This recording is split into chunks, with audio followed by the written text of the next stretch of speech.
हम इस topic relevant बना सकते हैं अपने जीवन में। ओम अज्ञानतिमिरान्धस्य ज्ञानांजना शलाकया चक्षुरुन्मिलितं येन तस्मै श्री गुरवे नमः। नमः ओम विष्णुपादाय कृष्णपृष्ठाय भूतले श्रीमते भक्तिवेदांत स्वामिनिते नामिने नमस्ते सारस्वती देवे गौरवाणी प्रचारिणे निर्विशेष शून्यवादी पाश्चात्य सतारिणे।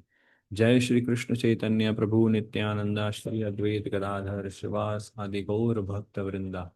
हरे कृष्णा कृष्ण कृष्ण हरे हरे, हरे राम राम राम हरे हरे। हरे कृष्णा।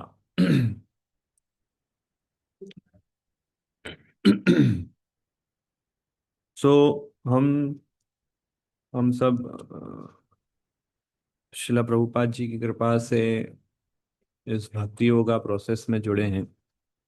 और हम उनके प्रवचनों को जब हम सुनते हैं, उनके पुस्तकों को जब हम अध्ययन करते हैं, तो हमें समझ में आता है कि भगवत गीता में कृष्णा जो बता रहे हैं कि जो इसेंस वाला श्लोक है, मन मना भव मद भक्तो मदयाजी माम नमस्कुरु। तो शिला प्रभुपाद की पुस्तक और उनके प्रवचन से हम ये निष्कर्ष निकाल सकते हैं कि गीता का जो सार है वो ये है, मन मना भव मद भक्तो मदयाजी माम नमस्कुरु, और दूसरा है सर्वधर्मान परित्याज्य मामेकम शरणम व्रज। तो अब कृष्णा भगवत गीता में ये बताते हैं, मन मना, ना कि मन को मुझ में लगाओ। ठीक है। तो अब यहीं पे हमारा एज अ साधक, एज अ साधना जब हम प्रैक्टिस करते हैं, तो हमारा मन बहुत हमें आगे पीछे करता है ना? और अर्जुन, एक्चुअली अर्जुन के जीवन में भी दो युद्ध चल रहे थे। एक बाहरी युद्ध जो कुरुक्षेत्र युद्ध है वो, जहाँ पर सारी सेनाएं हैं, रथ है, महारथी है, अतिरथी है। और ये जो युद्ध बाहरी रूप से चल रहा था उससे वो इतना प्रभावित या डिस्टर्ब नहीं हुआ था। बट एक युद्ध उसके अंदर भी चल रहा था। ठीक है। वो है मन का युद्ध। तो एक महाभारत उसके अंदर भी चल रही थी। उस युद्ध में वो हार रहा था।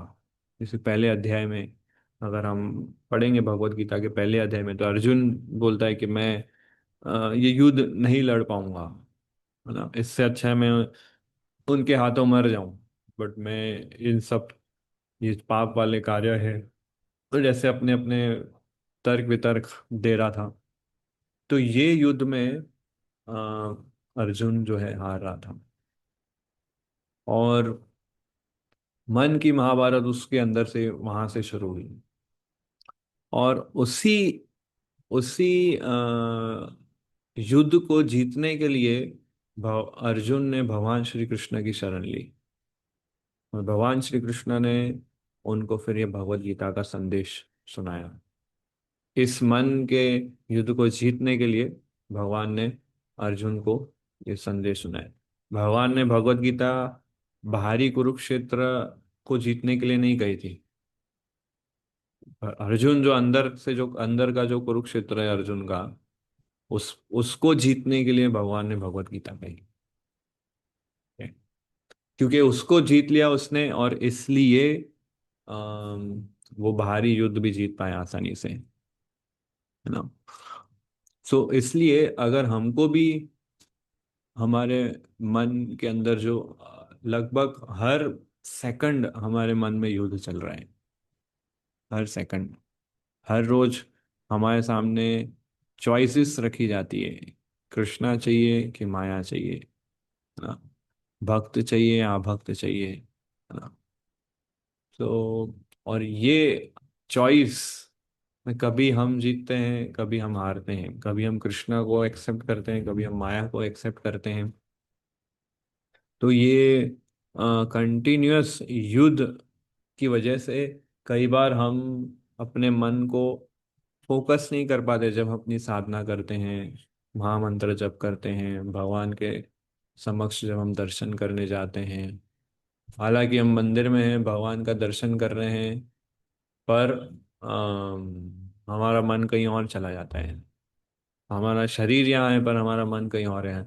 हमारा शरीर हमारे हाथ में जप माला है पर हमारा मन कहीं और है। तो ये कंटिन्यूअस युद्ध जो चल रहा है भीतरी से, उसको हमें समझना बहुत जरूरी है कि मन किस तरह से कार्य करता है। ठीक है ना? तो अम, हाँ,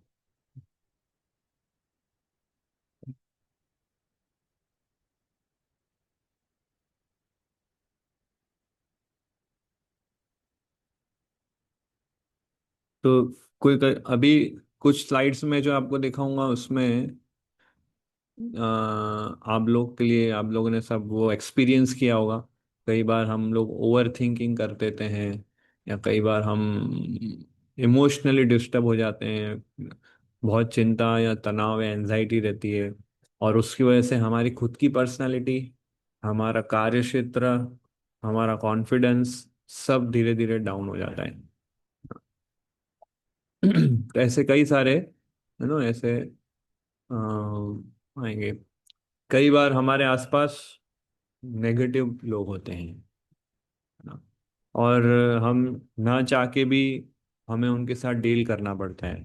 या तो हमारे ऑफिस में, या हमारे घर में हमारे आसपास ऐसे लोग होते हैं जिनकी वजह से हमारा मन डिस्टर्ब रहता है।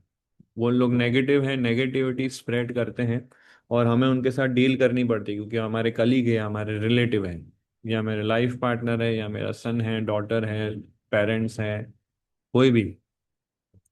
तो उनके साथ डील करते समय कैसे हमारे अंदर नेगेटिविटी ना आए ना, ये एक कला है, हमें सीखनी चाहिए कि उनके साथ डीलिंग भी हो रही है, क्योंकि हाँ वो हमारी रिस्पॉन्सिबिलिटी में आता है। और वो डीलिंग में उनकी नेगेटिविटी हमारे अंदर नहीं आती, ताकि हम अपने मन को कृष्णा में फोकस कर सकें। ठीक है? और कई बार हम ऐसे, हमारे मन में यादें रहती हैं जिसकी वजह से हम हमेशा परेशान, डिस्टर्ब रहते हैं। वो यादों को हम भुला नहीं सकते, लोगों को हम क्षमा नहीं कर सकते। हमेशा उसने मेरे साथ किस तरह से बुरा व्यवहार किया, यही हम हमेशा याद रखते हैं। और यही आ, हमारे मन में चलता रहता है। क्षमाशील है नहीं हमारे अंदर। हम कई बार सहन नहीं कर पाते हैं, कई बार हम क्षमा नहीं कर पाते हैं दूसरों को। तो ये सब है इसलिए क्योंकि हमारा मन कमजोर है। हम जो है, जो मन का जो महाभारत है, उसमें हम हार रहे हैं कहीं ना कहीं। तो फिर इसलिए ऐसी सिचुएशन में हम कैसे भगवान पे केंद्रित करें अपने मन को। भगवान ही नहीं, बट दूसरे जो हमारी जिम्मेदारियां हैं, या हम स्टूडेंट होंगे, या फिर हम ऑफिस में वर्क कर रहे होंगे, कहीं भी, तो वहां पर भी हमारा फोकस कई बार नहीं रहता है। हमारा कंसंट्रेशन, हमारा फोकस, हमारी इंटेलिजेंस सब बहुत वीक पड़ते जाती है। क्योंकि कैसा है कि जो भी हम कार्य करते हैं उसमें मन का इन्वॉल्वमेंट बहुत जरूरी है।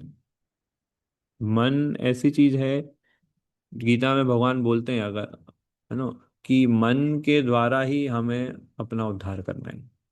उद्धरेद आत्मनात्मानम।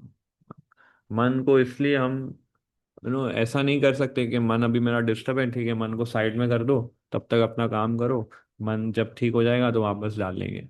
ऐसा नहीं होता है। कोई भी काम करते हैं उसमें मन डालना पड़ता है ना? मन लगा के हमें कार्य करना, जैसे हम लोग, जैसे अभी ये क्लास के लिए प्रिपरेशन मुझे करना है, तो मुझे मन लगाना पड़ेगा क्लास प्रिपेयर करने के लिए, प्रेजेंटेशन बनाने के लिए, कुछ भी।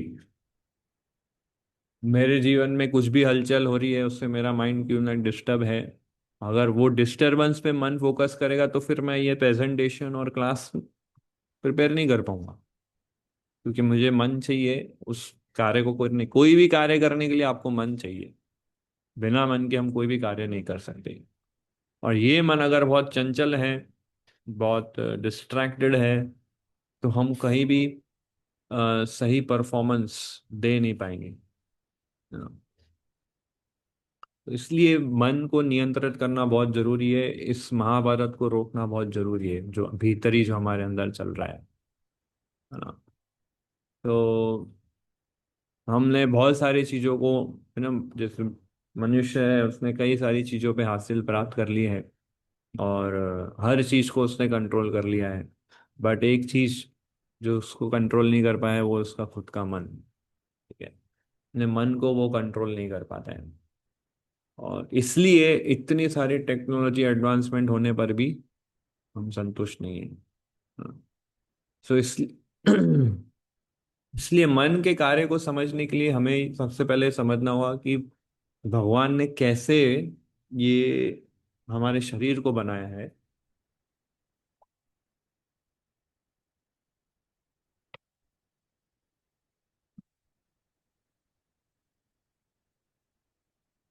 अम, कि हम, जैसे हमारी ये जो हमारा ये शरीर है, स्थूल शरीर, ये पंच महाभूत का बना है। ठीक है, पृथ्वी जल वायु अग्नि आकाश का बना है। ठीक है, तो ये सब हम जानते हैं। ये हमारा स्थूल शरीर है, जिससे हम अपनी एक्टिविटीज करते हैं, अपने कार्य करते हैं बाह्य रूप से। ठीक है, अब इसके अंदर एक और शरीर है जिसको बोलते हैं शटल बॉडी, यानी कि सूक्ष्म शरीर। इस सूक्ष्म शरीर में क्या होता है, तीन चीजें आती है, मन बुद्धि और अहंकार। मन बुद्धि अहंकार का ये सूक्ष्म शरीर बनाए। और हम कोई भी कार्य करते हैं उसमें सूक्ष्म शरीर का होना बहुत जरूरी है, क्योंकि सूक्ष्म शरीर के द्वारा ही स्थूल शरीर यानी ग्रॉस बॉडी जो है वो एक्ट करता है। ठीक है, और इसके अंदर है फिर हमारी आत्मा, जो हमारी खुद, जो हमारी असली पहचान है, आत्मा सत चित और आनंद। ठीक है, आत्मा का जो सोल है उसको ये क्रॉस और सटल बॉडी से कुछ ज्यादा लेना देना नहीं है। ये हमें बहुत अच्छे से समझना होगा। आत्मा का मन और शरीर से ज्यादा कुछ लेना देना नहीं है। आत्मा अपने आप में सत चित और आनंद भगवान श्री कृष्ण का अंश है। ठीक है, तो अब आत्मा को ये सुख दुख ठंडी गर्मी मान अपमान ये सब कुछ प्रभाव नहीं करता, क्योंकि आत्मा जो है स्पिरिचुअल है, आध्यात्मिक है। और शरीर और ये मन ये सब जड़ है, भौतिक है। तो फिर प्रश्न ये आता है कि फिर दुख किसको होता है।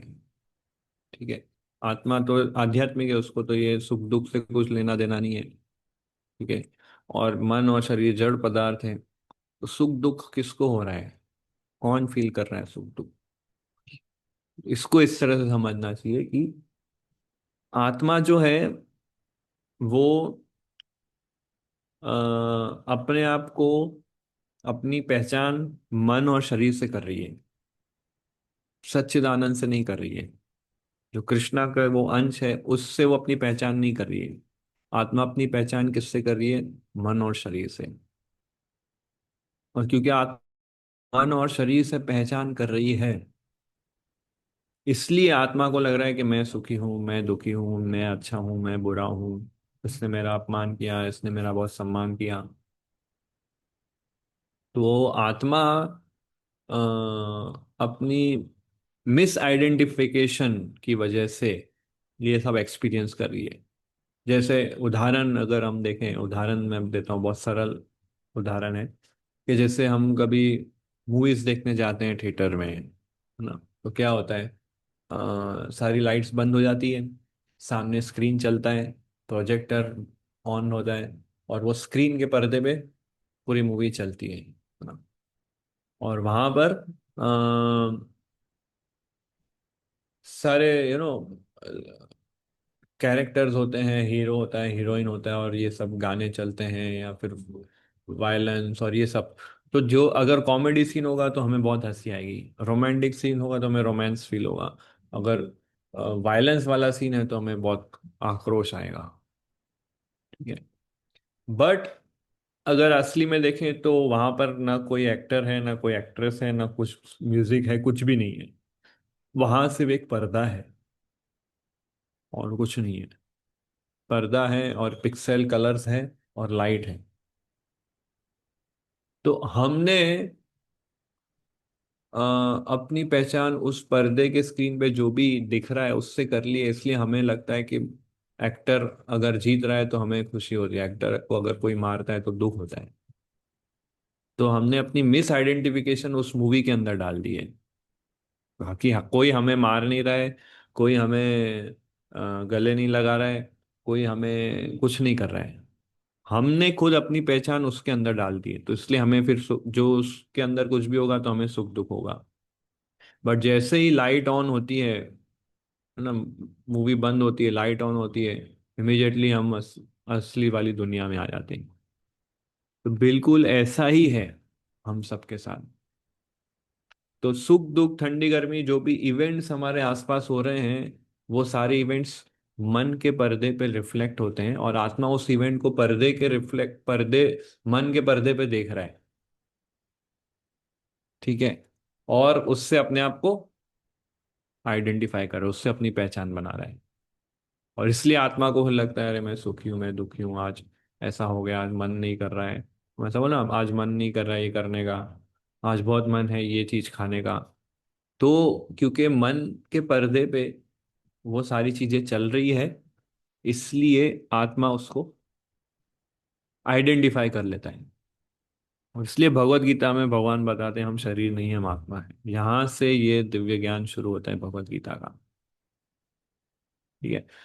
तो अ, सबसे पहले अर्जुन जो समस्या फेस कर रहा था कि मैं ये युद्ध नहीं लड़ूंगा, और भगवान को उससे युद्ध लड़ाना था, तो अर्जुन को ये जो सबसे पहला ज्ञान, ये देहिनोऽस्मि यथा देहि कौमारम यौवनम, जरा कि शरीर, हम ये शरीर नहीं है अर्जुन, हम आत्मा है, शुद्ध आत्मा है हम।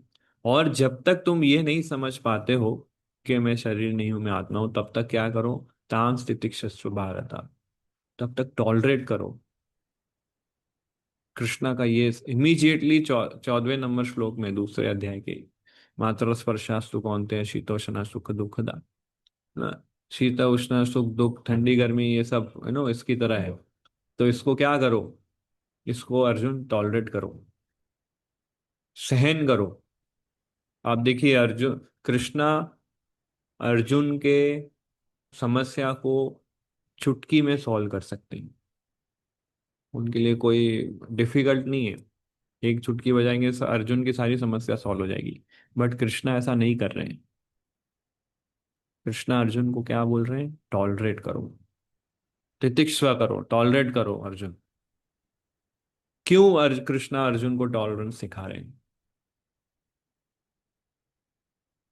टॉलरेंस वो चीज है कि हम, अगर मान लो भगवान ने अर्जुन की सारी प्रॉब्लम चुटकी में सॉल्व कर दिया और ये टॉलरेंस वाला नहीं देते, तो आगे चल के अगर कुछ ऐसी दूसरी सिचुएशन आती, तो फिर से अर्जुन वीक पड़ जाता। क्योंकि भौतिक संसार है, यहाँ कुछ भी स्थायी नहीं है, यहाँ कुछ भी स्टेडी स्टेबल नहीं है। सब कुछ अनस्टेडी है, फ्लिकरिंग है, पेनफुल है, और इल्यूजनरी है, एडिक्टिंग है, रिस्की है। ये सब मटेरियल नेचर का ये सब क्वालिटीज है। तो ये सारे सिचुएशंस में अपने आप को स्टडी करने के लिए जो एक क्वालिटी काम आती है वो है टॉलरेंस। हम हर सिचुएशन में अगर भगवान को बोलेंगे भगवान ये ठीक कर दो, तो फिर हम भगवान के दास नहीं है, भगवान को हमने अपना दास बना लिया है कि ये प्रॉब्लम सॉल्व कर दो, फिर ये दूसरी प्रॉब्लम है भगवान इसको सॉल्व कर दो, तीसरी प्रॉब्लम। भगवान अर्जुन को डायरेक्ट रूट कॉज पे वर्क करने को बोल रहे हैं, डायरेक्ट डायरेक्ट है ना, रूट पे एक्ट करने को बोल रहे हैं। वो क्या बोल रहे हैं, टॉलरेट करो। जितना जो, ऐसा बोलते हैं ना, जो सहे सो रहे ना, इसलिए आता है।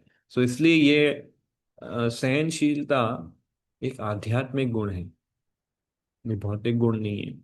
तो मन के अंदर जो भी ये युद्ध चल रहा है ना, उसको जब तक हम अपने आप, जब तक हम ये कन्विंस नहीं होते हैं कि हम शरीर नहीं हम आत्मा हैं, तब तक हमें ये सहनशीलता का गुण विकसित करना चाहिए। और जिस दिन हम समझ जाएंगे हम जब ये शरीर नहीं है हम आत्मा है, तो ऐसी कोई चीज नहीं होगी जो आपको सहन करनी पड़ेगी, आपके लिए सब वो नॉर्मल रहेगा, सब नेचुरल रहेगा। आप हर स्थिति में भगवान का स्मरण कर पाओगे। जैसे अम्बरीश महाराज, अम्बरीश महाराज का कथा हमने सुना है कि जब दुर्वासा मुनि उन पे क्रोधित होते हैं, ठीक है, और एक असुर को क्रिएट करते हैं अम्बरीश महाराज ओ दुर्वासा मुनि। और वो असुर इसलिए क्रिएट करते हैं ताकि अम्बरीश का वध कर सके। बट अम्बरीश महाराज दुर्वासा मुनि के सारी चीजों को टॉलरेट कर रहे हैं। कैसे टॉलरेट कर रहे हैं? भगवान का स्मरण करके, है ना। तो अम्बरीश महाराज जब भगवान का स्मरण कर रहे थे, जब ये असुर प्रकट हुआ, तो अम्बरीश महाराज ने भगवान से ये प्रार्थना नहीं किया कि भगवान मुझे बचाइए, मुझे इस असुर से बचाइए, नहीं, अपनी सुरक्षा के लिए प्रार्थना नहीं किया। अम्बरीश महाराज नेचुरली भगवान का स्मरण कर रहे थे, प्रेम पूर्वक।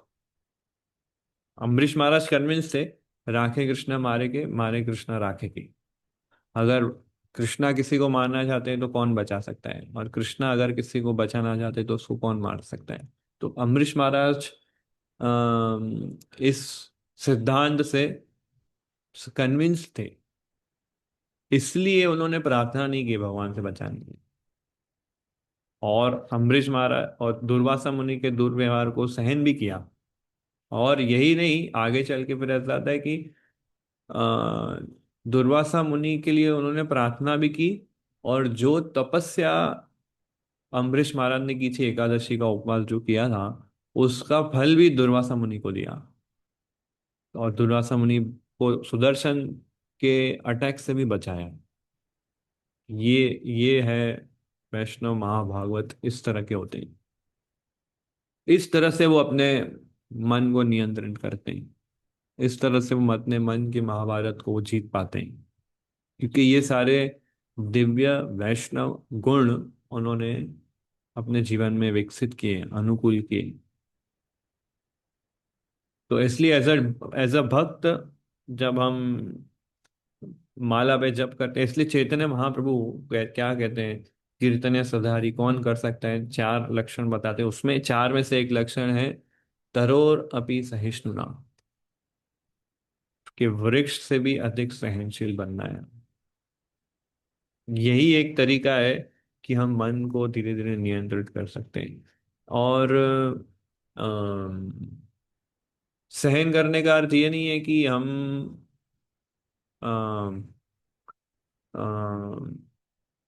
फ्रस्ट्रेशन में आके सहन कर रहे हैं, ऐसा नहीं है कि हमें बहुत फ्रस्ट्रेशन फील हो रहा है, नहीं, ऐसा इस तरह से हमें सहन नहीं करना है। इसलिए हायर टेस्ट लेना बहुत जरूरी है भक्ति के अंदर। हम में से कितने भक्त जो जप माला करते हैं, भक्तों का संग करते हैं, शास्त्र अध्ययन करते हैं, और भागवतम अध्ययन करते हैं, तो इसमें इतना रुचि और आनंद हमें होना चाहिए कि जो दूसरे जो समस्याएं जो हमारे आसपास है, वो हम पे अफेक्ट ना करें। इसका उदाहरण आता है जैसे बारिश और छाता। यदि बहुत बारिश हो रही है बाहर, तो मैं ऐसे कंप्लेन नहीं करूंगा बारिश क्यों हो रही है इतनी, मेरे को नहीं जाना है अपने काम पे आज, नहीं। पर जो जो जो नॉर्मल और इंटेलिजेंट व्यक्ति है, वो छाता लेते हैं, वो छाता लेके जाते हैं, रेनकोट पहनते हैं, और अपने कार्य में लगे रहते हैं। तो इसलिए जो भी सुख दुख हमारे जीवन में आ रहा है, दुख की बारिश आ रही है, उसको हम रोक नहीं सकते। दुख, बारिश कब आएगी जाएगी हम रोक नहीं सकते। ऐसे हमारे जीवन में दुख कब आएगा सुख कब आएगा हमारे हाथ में नहीं है। वह तो पहले से पूर्व निर्धारित है। जन्म के समय भी निर्धारित हो जाता है कि इतना सुख मिलेगा इतना दुख मिलेगा। कब सुख आएगा कब दुख आएगा, कितनी क्वांटिटी में आएगा दुख आएगा, हमें नहीं पता है। तो इसलिए हमें अपने आप को तैयार करना है कैसे? हमने आपको तैयार करना है छाता लेके, ठीक है? और ये छाता क्या है? ये छाता है हरि नाम का शरण लेना, भक्तों का संग करना, जो पंचांग भक्ति जो है, भागवत अध्ययन करना, श्री विग्रह की सेवा करना। तो ये हमें छाते की तरह काम करती है। ये हमको मदद करती है हमारे मन के युद्ध को जीतने के लिए। अर्जुन ने भी भगवान से श्रवण किया था भगवत गीता को। तो श्रवणम नवदा भक्ति जो है, वो भी छाते की तरह काम करती है। श्रवणम कीर्तनम स्मरणम अर्चनम वंदनम दास्यम साख्यम आत्मनिवेदनम।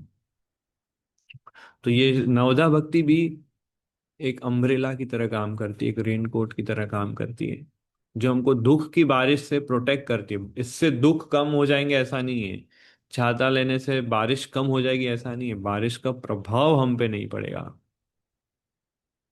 ठीक है ना, बारिश का प्रभाव हम पे नहीं पड़ेगा। तो इसलिए शुद्ध भक्त होते हैं, उनके जीवन में भी समस्या आती है, ऐसा नहीं है नहीं आती। शुद्ध भक्त प्रभुपाद के जीवन में आप देखिए कितना संघर्ष किया उन्होंने, इस्कॉन संस्था की स्थापना की। और बॉम्बे में आप स्ट्रगल आप देखो, बॉम्बे का जो मंदिर जुहू मंदिर था, उसमें भी उन्होंने कितना संघर्ष किया, है ना। तो ऐसा नहीं है शुद्ध भक्त के जीवन में कोई संघर्ष नहीं आता, दुख नहीं आते, नहीं आते, बट इतने लीन होते हैं वो भगवान के सेवा में, भगवान के गुणगान में, कि ये सारे संघर्ष उनको अफेक्ट नहीं करते हैं। वो ये संघर्षों की वजह से वो भक्ति को कभी त्यागते नहीं है, है ना। भक्ति इनका उनका हमेशा भगवान से एक जुड़ाव, एक कनेक्शन बना रहता है। इसलिए वो हर एक मन के युद्ध को जीत पाते हैं। तो इसलिए हमारा एब्जॉर्प्शन होना बहुत जरूरी है भक्ति के अंदर, अध्ययन के अंदर, है ना। हर चीज, इसलिए कृष्णा क्या बोलते हैं, मन मना, मन को मुझ में लगाओ, मुझको मन दो। मन यदि हमने कृष्णा को दे दिया तो स्मरण बहुत आसानी से हो जाएगा। ठीक, आज मैं हमारे इस्कॉन में एक महाराज है, परम पूज्य भक्ति बृहद भागवत स्वामी महाराज। तो उनका भी कुछ टाइम पहले जपा के ऊपर एक सेशन में अटेंड किया था। तो उन्होंने एक बहुत सुंदर लाइन कही थी, इंग्लिश में वो क्लास देते तो इंग्लिश में कही थी लाइन। ने कहा था, smaranam is the language of heart. स्मरणम जो होता है वो हृदय से होता है, ठीक है। जो हम बोलते हैं ना मेडिटेशन या कंसंट्रेशन, वो हृदय से नहीं होता है, वो माइंड से होता है, ठीक है। तो अभी जो हम कृष्णा को याद करते हैं, भगवान को याद करते हैं, वो स्मरणम की तरह याद नहीं करते हैं, ठीक है। हम हृदय से भगवान का स्मरण नहीं करते हैं एक्चुअली में। हम बस देखते हैं, माला जप करते हैं तो भगवान के विग्रह को याद करने का प्रयास करते हैं, 2 मिनट, मुश्किल से 30 सेकंड या 1 मिनट तक याद कर पाते हैं, फिर से चले जाता है मन। इसका मतलब हृदय नहीं है वहाँ हमारा। हमारा हमारा जहाँ हृदय होता है, वो चीज का या वो व्यक्ति का स्मरण बहुत आसानी से हो जाएगा। हमें मेहनत या कोई प्रयास नहीं करना पड़ेगा उस व्यक्ति को याद करने के लिए, जिस व्यक्ति के प्रति हमारा बहुत लगाव होता है। जैसे माँ अपने बच्चे को बहुत प्रेम करती है, तो जो माता है वो नेचुरली अपने बच्चे का स्मरण करेगी। अगर वो बच्चा स्कूल गया है, ट्यूशन गया है, पिकनिक में गया है, बाहर है, तो माता का नेचुरल स्मरण होगा अपने बच्चे का। माता ऐसे एक जगह बैठ के माला लेके याद करने का प्रयास नहीं करेगी अपने बच्चे को। हम लोग अभी, हमें अभी भगवान के लिए क्या ऐसा करना पड़ता है, एक प्रयास करना पड़ता है। रोज सुबह उठना है, स्नान करना है, तिलक करना है, मंगला करने जाना है, माला बैठ के जप करना है, हरे कृष्णा कृष्णा कृष्णा हरे हरे, हरे राम राम राम हरे हरे, जप करते जाओ। तो ये स्मरणम नहीं है, इसको स्मरणम नहीं बोलते हैं। स्मरणम क्या है? महाराज बोले लैंग्वेज ऑफ हार्ट। जैसे माँ अपने बच्चे को प्रेम करती है, एक प्रेमी अपनी प्रेमिका को जो प्रेम करता है, मतलब स्मरणम, उसको स्मरणम बोलते हैं। वो लोग कोई प्रैक्टिस नहीं करते हैं, है ना, अपने जिस व्यक्ति को जो उसको प्रेम करते हैं वो प्रैक्टिस नहीं करते उनको याद करने के लिए। ऐसे लोगों को प्रैक्टिस करना पड़ता है उनको भुलाने के लिए।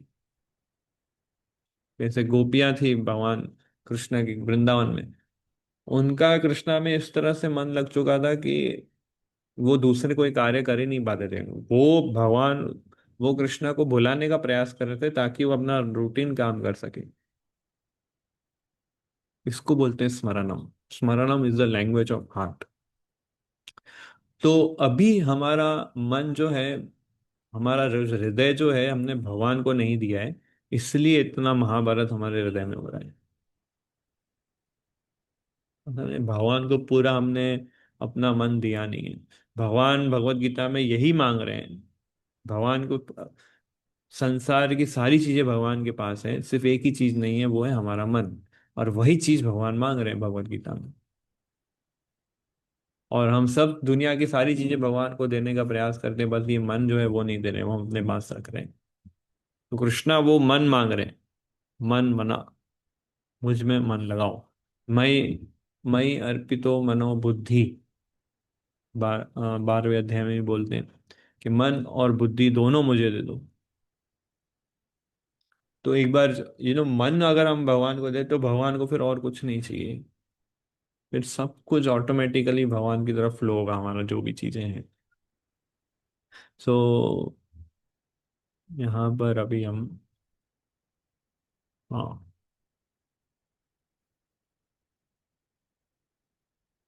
ये तो जैसे गीता में भगवान बोलते हैं 6 अध्याय में कि मन हमारा सबसे बड़ा मित्र है और सबसे बड़ा शत्रु भी है। ठीक है, अगर मन हमने नियंत्रण कर लिया है तो हमारा सबसे परम मित्र है। बट अगर मन को हमने ट्रेन नहीं किया, हमने नियंत्रण नहीं किया, तो हमारा सबसे बड़ा शत्रु है। मन को नियंत्रित करना बहुत बहुत जरूरी है।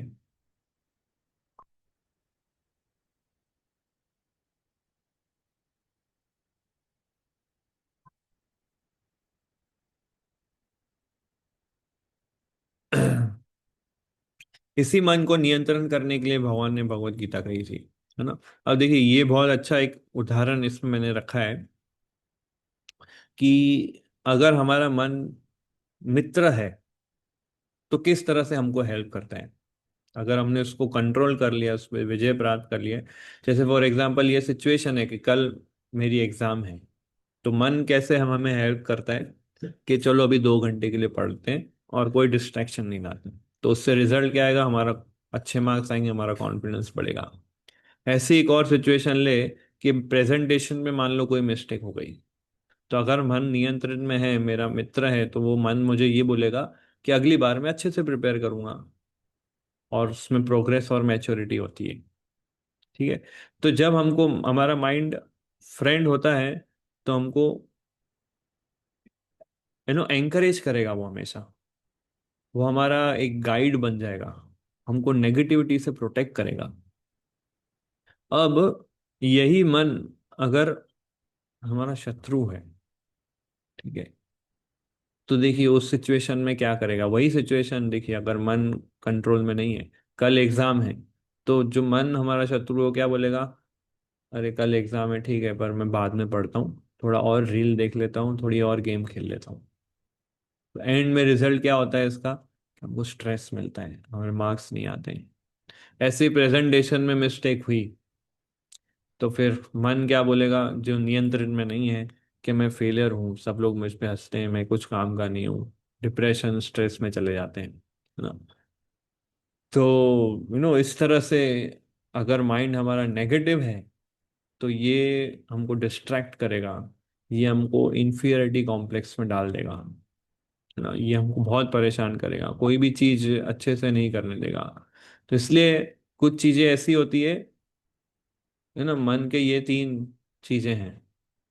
संकल्प यानी कि मुझे जो अच्छा लगता है वो मैं करूंगा, I want to do it, संकल्प। दूसरा है विकल्प। विकल्प यानी कि ठीक है, जो टफ चीजें हैं वो मैं बाद में करूंगा, पर जो थोड़ी इजी चीजें हैं, जो थोड़े आनंद देने वाली चीजें हैं, वो मैं करता हूँ, है ना। मूवीज देखना, गेम्स खेलना और ये सब। तो इसको मैं थोड़ा कर लेता हूँ, उसको बोलते हैं विकल्प। जो भी चीज आप करोगे वो आपका नेचर हो जाएगा। अगर आप संकल्प चूज करोगे तो वैसा नेचर हो जाएगा, विकल्प चूज करोगे तो वैसा लूप हो जाएगा। तो ये है हैबिट लूप। इसको फिर आप रिपीट करते जाओगे और ये आपका धीरे धीरे धीरे धीरे आपका नेचर बनता है। मैं आपको ये सब क्यों दिखा रहा हूँ, क्योंकि मन हमको किस तरह से घुमाता है, किस तरह से हमको चीट करता है, किस तरह से हमको एक ही चीज में फंसा के रखता है।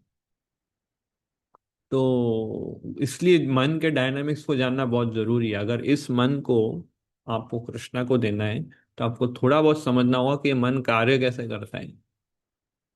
कोई भी चीज बिना समझे आप कृष्णा को ऑफर कैसे करोगे? ये उसको समझना पड़ेगा, उसके डायनेमिक्स को, उसके स्ट्रेस कैसे वो काम कर। जैसे फॉर एग्जांपल, अगर मैं बहुत बोर हो रहा हूँ, मन में थोड़ा बोरिंग फील हो रहा है, तो मन क्या बोलेगा, थोड़े रील्स, थोड़े शॉर्ट्स, थोड़ा सोशल मीडिया देख लो। तो इससे क्या होगा, एंड में रिजल्ट धीरे धीरे मन वीक होते जाता है। और कांस्टेंट उसको कुछ ना कुछ चाहिए फिर। हर थोड़ी थोड़ी देर में रील्स देखना, मूवीज देखना, है ना, शॉर्ट्स देखना ना। तो ये, है ना, ये एक लूप में माइंड फंस जाता है। माइंड को मैनेज नहीं कर पाते हैं ना।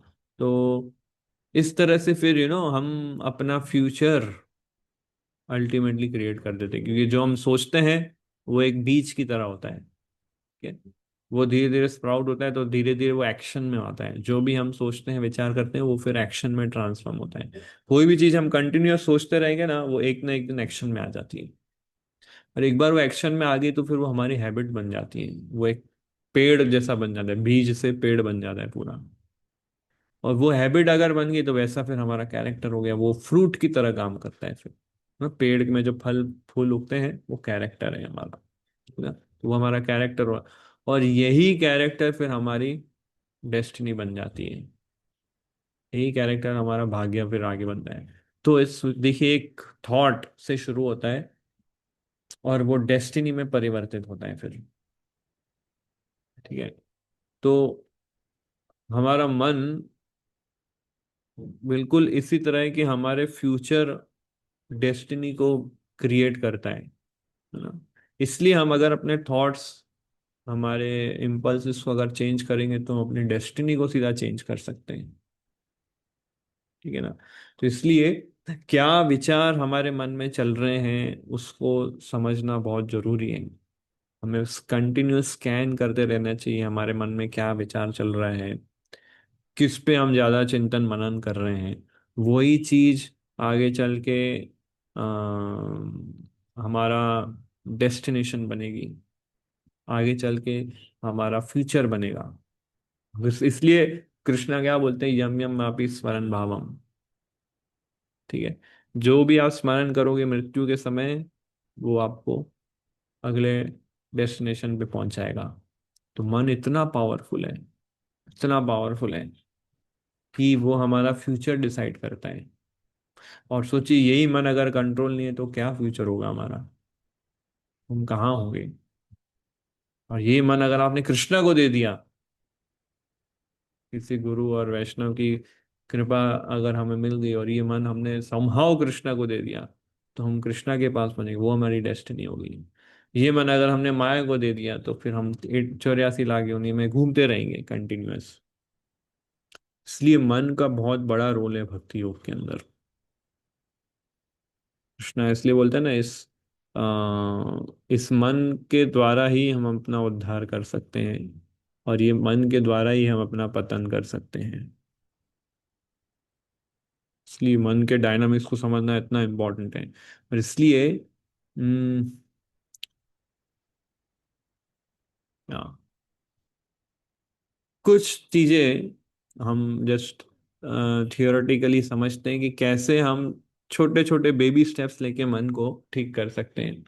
अगर आप जैसे आपका मन कर रहा है कुछ, जैसे फॉर एग्जांपल सोशल मीडिया देखने का या रील्स देखने का, या कुछ भी ऐसा खाने का मन कर रहा है जो भूख नहीं लगा है, और मन ऐसा बहुत जिद कर रहा है कि नहीं, ये देखना है, ये करना है, ये खाना है, इधर जाना है, उधर जाना है ऐसा, तो हमें उस समय क्या करना चाहिए, कुछ प्रैक्टिकल टिप्स, कि 10 सेकंड के लिए हमें पॉज कर देना चाहिए। वो एक्ट नहीं करना चाहिए 10 सेकंड तक। वो 10 सेकंड में हमको क्या, अपने आप से ये दो क्वेश्चन पूछने हैं कि अगर मैं ये चीज करूंगा या ये चीज मैं देखूंगा या देखूंगी, तो क्या मेरे गोल को ये अचीव करने में हेल्प करेगा कि मुझे नुकसान करेगा। और दूसरा, क्या ये करने से मेरा समय अच्छे के लिए यूज होगा कि वेस्ट होगा, समय का सदुपयोग होगा कि दुरुपयोग है। दो क्वेश्चन के आंसर उस 10 सेकंड में अपने आप को पूछ लेने हैं अच्छे से। तो जब इस तरह से हम प्रैक्टिस करेंगे ये 10 सेकंड रूल, कि 10 सेकंड का एक गैप लेना है, कोई भी मन में कोई भी चीज विचार करने का आ रहा है, 10 सेकंड रुको और ये पूछो। इस तरह से करने से क्या होगा, धीरे धीरे हम अपने माइंड को ट्रेन करेंगे, हमारा सेल्फ कंट्रोल बढ़ेगा, हमारा थोड़ा थोड़ा डिसिप्लिन, थोड़ा थोड़ा फोकस, थोड़ा थोड़ा डिसीजन मेकिंग स्ट्रांग होगा। हम लॉजिक माइंड से सोचेंगे। इमोशनल इम्पल्स से हम जो भी करते हैं हम सोचते नहीं है, तो इमोशनल माइंड एक्टिव रहता है और उससे हम फिर कार्य कर लेते हैं। ठीक है। तो ये पहला एक चीज है जो हमें प्रैक्टिस करना चाहिए। दूसरा है टाइम बॉक्सिंग। टाइम बॉक्सिंग यानी कि ये एक वो चीज है, जैसे कि आपको अगर कोई टास्क करना है, दिन का कोई भी कार्य करना है, और मान लो वो इम्पोर्टेंट है पर आपको बोरिंग लग रहा है। ठीक है, तो कैसे करेंगे उसको। आपको बोरिंग लग रहा है पर है वो इम्पोर्टेंट, तो उसको बोलते हैं टाइम बॉक्सिंग। टाइम बॉक्सिंग मतलब क्या, कि उसके लिए एक निर्धारित समय अलॉट कर दो, कि ये मुझे करना है। जैसे आपकी पढ़ाई है, तो हम क्या सोचते हैं कि आज मैं पढ़ाई करूंगा। ऐसा नहीं सोचना है, आज मैं 7 से 9 बजे के बीच में पढ़ूंगा, और वो 2 घंटे में शाम को मैं कोई और दूसरा मल्टीटास्किंग नहीं करूंगा, मोबाइल नहीं देखूंगा और कुछ नहीं करूंगा। इसको बोलते हैं टाइम बॉक्सिंग। टाइम में आपने उस कार्य को बांध दिया। या कोई भी असाइनमेंट आप घर का कर रहे हैं या ऑफिस का कर रहे हैं कुछ भी, और समहाउ वो डिले होते जा रहा है, प्रोक्रास्टिनेट हो रहे, नहीं बाद में देखूंगा, कल देखूंगा, परसों देखूंगा, उनको ऐसा ऐसा नहीं सोचना है कि आज मैं वो कर लूंगा। ये उसको टाइम दे दो, एक टाइम फ्रेम में निर्धारित कर दो उस कार्य को, कि सुबह 6 से 7 या शाम को 5 से 6 में या 8 से 8:30 में मैं ये कार्य करूंगा, और वो कार्य में मैं और कोई दूसरा टास्क नहीं लूंगा। तो हमें ये डिसाइड करना है कि हम क्या करेंगे, कब करेंगे और कितनी देर तक करेंगे। ये क्या छोटे छोटे प्रैक्टिकल टिप्स है, जिससे हम अपने मन को गलत दिशाओं में जाने से रोकेंगे। और गलत दिशाओं में जाने से रोकेंगे तभी मन को हम फिर कृष्णा में फोकस कर पाएंगे, है ना। और लास्ट है ये एनवायरमेंट, कि हमारे आसपास का माहौल कैसा है, उसको अच्छे से समझो। अगर हमारे एनवायरमेंट में कुछ एजिटेटिंग वाली चीजें हैं, तो वो वातावरण से हमें बाहर निकल जाना चाहिए। ठीक है। और हमेशा हमें अपने आसपास ऐसा वातावरण रखना चाहिए कि जहां हम कृष्णा को इजीली चॉइस कर सकें और माया को इजीली अवॉइड कर सकें। ऐसे वातावरण वातावरण को हमें इस तरह से डिजाइन करना चाहिए। ये सभी चीजों के लिए, आप अगर पढ़ाई भी करते हैं या फिर भक्ति प्रैक्टिस कर रहे हैं या कुछ भी आप टास्क कर रहे हैं, एक एनवायरनमेंट लेके चलो, तो राइट चॉइस उसके लिए आपके लिए इजी हो जाएगा। रॉन्ग चॉइस आपको, आप इजीली उसको अवॉइड कर पाओगे। और ये एनवायरनमेंट डिजाइन सबसे अच्छा कैसे होता है, जब हम भक्तों के संग में रहते हैं। जब हम भक्तों के संग में रहते हैं तब ये राइट एनवायरनमेंट हम अपने जीवन में डिजाइन कर सकते हैं। ये बहुत बहुत जरूरी है। कई बार हम भक्तों के संग को बहुत लाइटली लेते हैं, और कई बार हमें इतना प्रेरणा नहीं मिलता है भक्तों के संग में, जिसकी वजह से हम अपने एनवायरनमेंट को वो डिजाइन नहीं कर पाते हैं, और हमारा मन धीरे धीरे धीरे कहीं और डिस्ट्रैक्ट हो जाता है। ठीक है। तो इसलिए ये हर छोटे छोटे स्टेप्स हमको बहुत हेल्प करेंगे, क्योंकि हम आफ्टर ऑल जब भौतिक कार्य करते हैं हम अपने ऑफिस में या अपने कॉलेज में या कहीं भी, तो वहाँ पे बहुत सारे डिस्ट्रैक्शंस रहते हैं। और वो डिस्ट्रैक्शन में कई बार हम इतना खो जाते हैं कि हमें पता नहीं चलता है कि हमारा मन कृष्णा से कितना दूर चला गया है। ये काफी दूर चला जाता है मन, और फिर उसको वापस लाना हमारे लिए बहुत चैलेंज हो जाता है। इसलिए उसको वापस लाना, फिर उसको कृष्णा को देना बहुत बहुत कठिन है।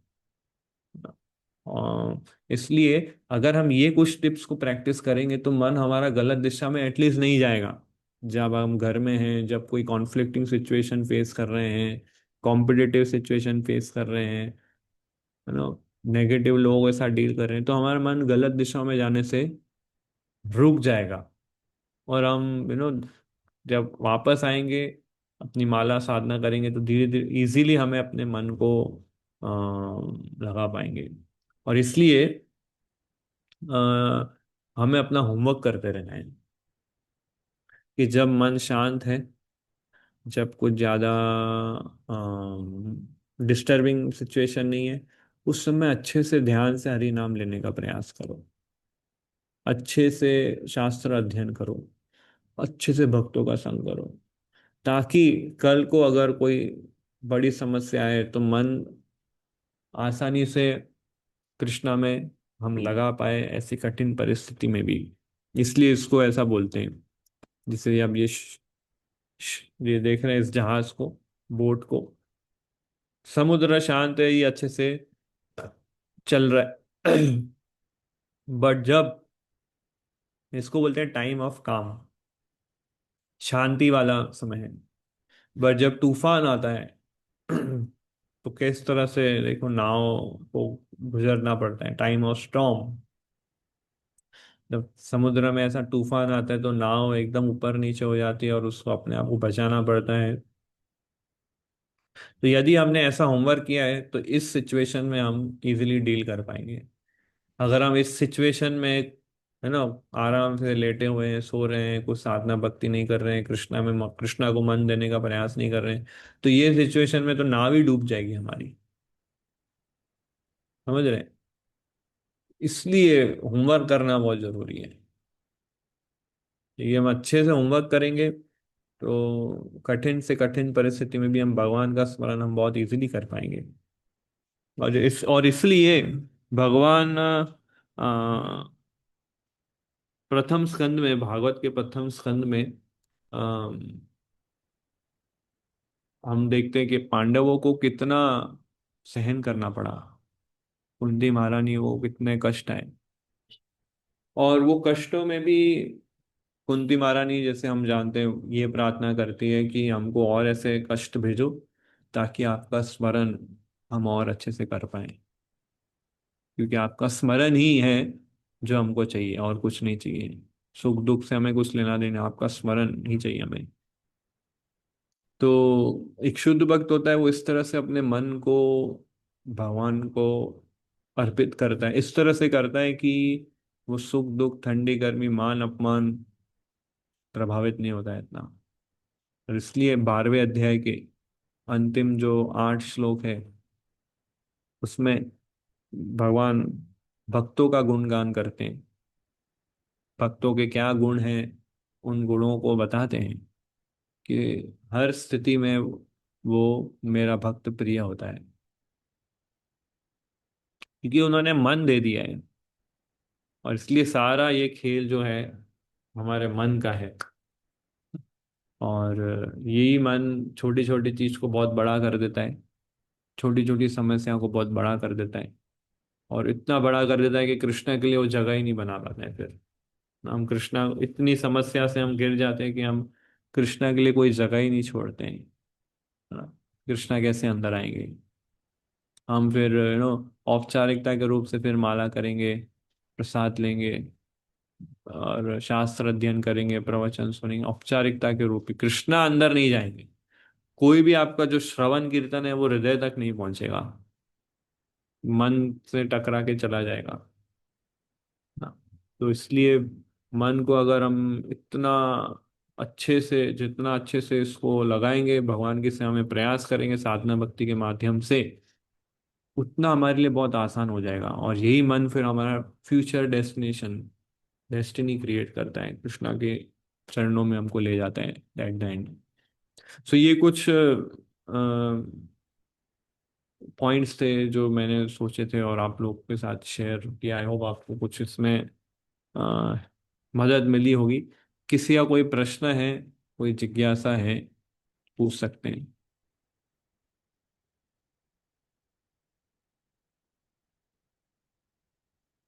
किसी की कोई जिज्ञासा, कोई प्रश्न है तो पूछिए।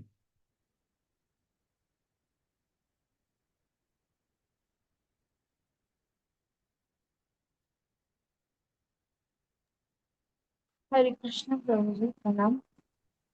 हरे कृष्णा। यस।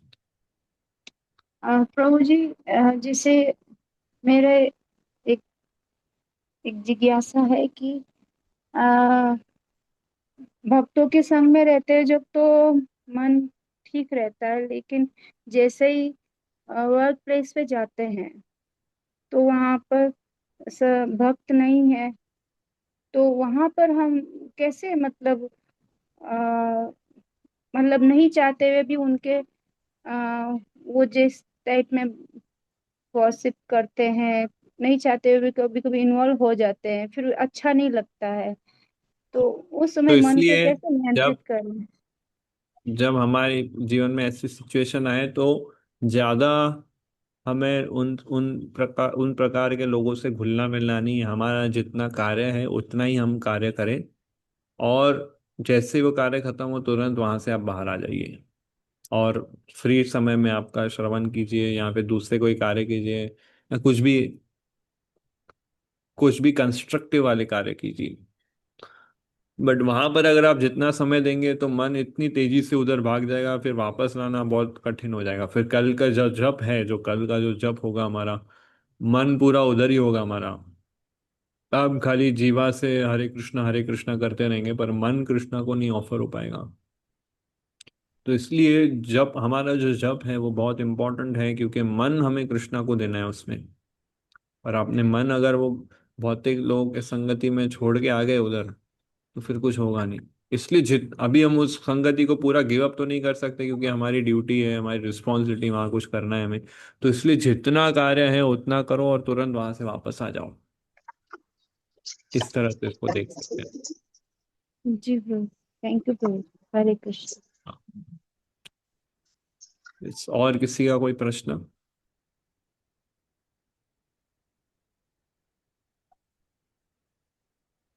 हरे कृष्ण गुरु जी। हरे कृष्णा। हरे कृष्ण गुरु जी। अनंत प्रणाम।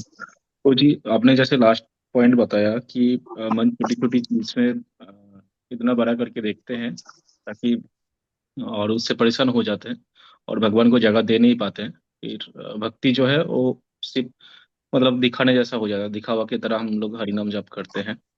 तो एक चीज ये भी है ना प्रभु जी, जैसे हम लोग जो जप कर रहे हैं वो अपराध युक्त नाम ले रहे हैं, शुद्ध नाम हम्म। ले नहीं पाते हैं। तो फिर ये दोनों चीज को हम कैसे समझ पाए कि अ, जैसे अप्रयुक्त नाम जो ले रहे हैं हम लोग, फिर वो भी तो एक तरह से देखा जाए तो हम भगवान को दे भी नहीं पा रहे टाइम, और मतलब शुरू शुरू की बात अगर है तो वो दिखावा जैसे हम लोग कर रहे हैं। तो हमको नहीं करने से तो अच्छा है कि वो करें हम, नहीं करने से तो अच्छा है वो करें हम। थोड़ा कुछ कुछ तो थोड़ा बहुत भगवान को याद हम थोड़ा बहुत तो करेंगे। थोड़ा थोड़ा करने से भी हम धीरे धीरे धीरे धीरे शुद्ध होते हैं। बिल्कुल नहीं करने से तो अच्छा है कि थोड़ा बहुत करें।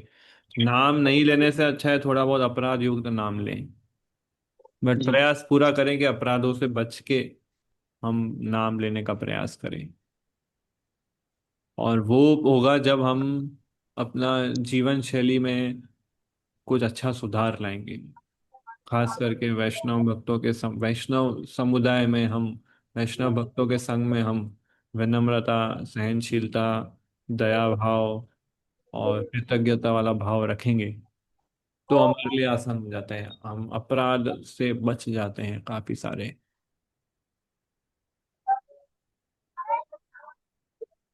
ठीक है जी। जी थैंक यू प्रभु जी, हरे कृष्ण। जी, और क्वेश्चन किसी को?